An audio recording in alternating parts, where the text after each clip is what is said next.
کل بنو میں واقعہ ہوا، ایک حملے نے پورے پولیس اسٹیشن کو اڑا دیا، جتنے وہاں سپاہی تھے وہ سب کے سب شہید، اور آج تمام شہر کے اور علاقے کے تھانوں کی پولیس وہ اپنے اپنے تھانے چھوڑ چکی ہے اور پولیس لائن میں آ کر جمع ہو گئی ہے۔ جو مقامات ہمارے تحفظ کے لیے تھے آج ان کو خود تحفظ حاصل نہیں، کس کے پاس ہے؟ بس ہمارے کا حق کہ جشن مناتے رہیں۔ ہم روایتی لوگ ہیں، اگر میں غم کے اندھیروں میں کھڑا ہوں، اگر میں خون کے جھیل میں کھڑا ہوں، ہر طرف میرا خون بہ رہا ہے، تو ایسے ماحول میں کم از کم میں جشن نہیں منا سکتا۔ بڑا دل ہے لوگوں کا کہ ہر طرف خون بکھرا ہوا، زندگیاں غیر محفوظ، اور ساتھ ساتھ ہم جشن منا رہے ہیں۔ اس سارے صورتحال میں ہم نے یہاں پر بڑے بڑے واقعات دیکھے ہیں۔ مولانا ادریس کا واقعہ کوئی معمولی واقعہ نہیں ہے، روزمرہ کی بات کر رہا ہوں، روزمرہ کی بات۔ ہر روز پورے سال کے تمام تعلیمی دور میں وہ ہر روز سامنے 2800 طلباء کو پڑھا رہا ہوتا ہے بیک وقت، ایک مدرسے میں 1300، دوسرے مدرسے میں 1500۔ یہ ہمارے اثاثے ہیں، اس کے باوجود ان کو شہادت کے لباس میں دفن کیا گیا۔ تو مجھے یہ شعر یاد آیا، فیض کا شعر ہے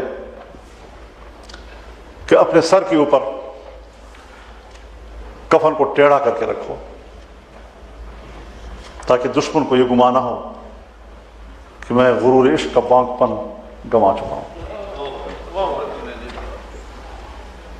وہ زندہ ہے، تمام شہداء زندہ ہیں۔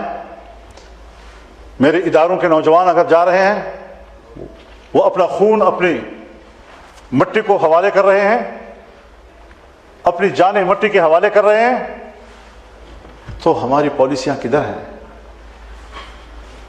امن و امان نہ ہو، کاروبار کہاں ہوگا؟ آج میرے علاقوں میں، جناب اسپیکر توجہ سے سن لیجیے اس بات کو، کوئی حکومتی ریٹ موجود نہیں ہے۔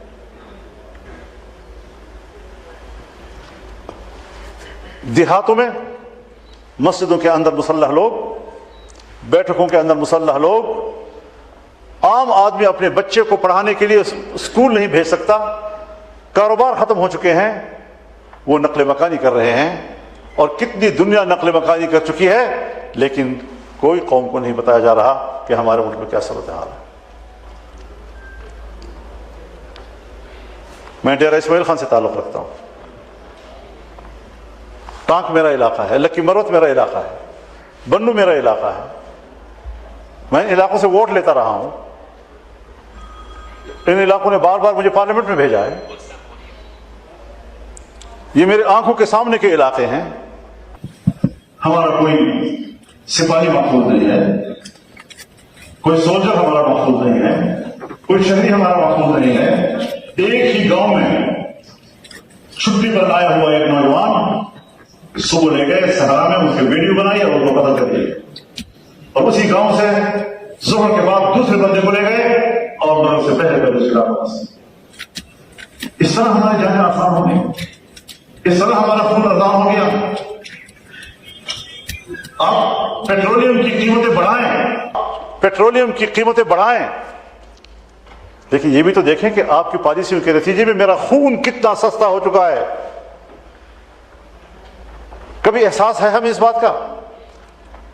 جب میں نہ ملک کے لیے، نہ اس کے امن و امان کے لیے، نہ کسی شہری کی حفاظت کے لیے کوئی پالیسی بنا سکتا ہوں، نہ میں اس کے خوشحال معیشت کے لیے کوئی پالیسی بنا سکتا ہوں، تو پھر حکومت تو نہ رہی۔